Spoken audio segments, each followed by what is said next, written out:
Более полувека назад в селе Верхний Мамон, что под Воронежем, появился призрак. Никто никогда не видел его, но историю о призраке под водой в этих краях знают все.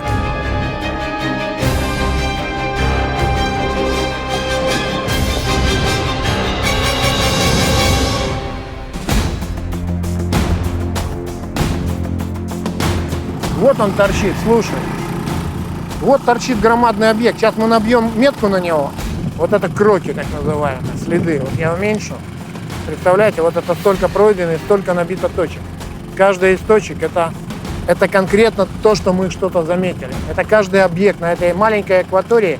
Магнитометр точно показывает место, где в 1942 году, переправляясь через реку Дон, соскользнул с намороженных бревен тот самый «Призрак». Так прозвали тяжелый танк КВ-1.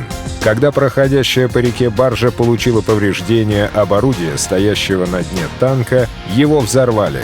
Я залез, это вон там сушилка стоит, самое высокое здание над берегом. В окно, думаю, сюда никто не попадет. Вон одни, и этот фонтан воды, и свист пошел вдоль воды. Там люк полетел, видать, черный. И упал в воду, и все. В реке близ села Верхний Мамон ничего не видно дальше 10 сантиметров. В таких условиях водолазы обследуют дно. Видимость составляет 10 сантиметров. То есть водолаз свою руку на 10 сантиметрах уже не видит. 47,5 тонн брони, на которых метровый слой ила намывался 60 лет. Танк, что называется, присосало ко дну озера. И теперь потребуется чудовищное усилие, чтобы сорвать его с места. Нелегкая эта работа. Тащить танки, я вам скажу точно.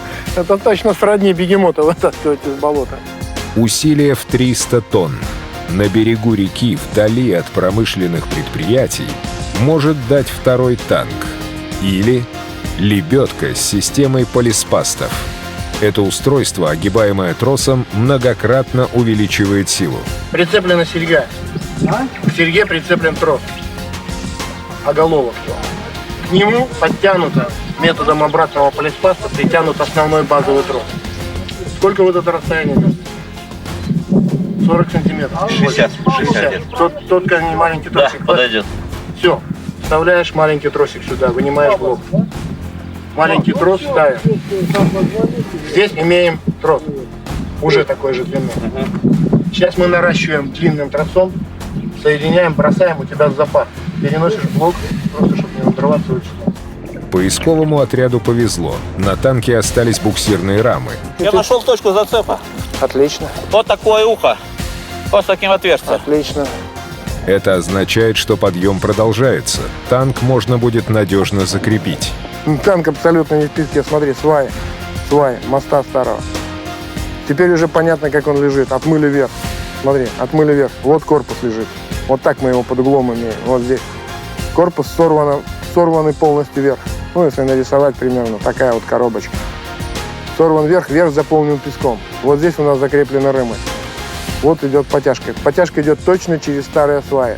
А здесь вот лежит огроменный дуб спереди, с ветками, остатками морена. Мы уперли дуб в сваю, танк в дуб. Короче, ситуация...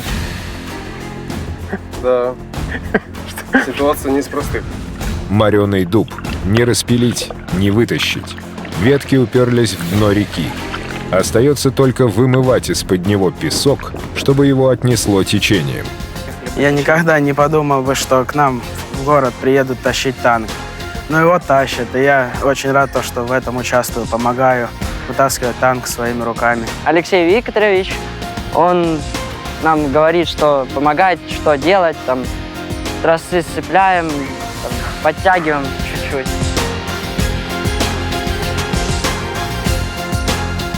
Сегодня на берегу непривычно людно. Едва ли не все село Верхний Мамон, что в Воронежской области, собралось посмотреть на призрака из воды. Есть даже телекамеры. Значит, репортажи будут и на телевидении. Но эксклюзивный материал, полная версия, только на нашем интернет-канале.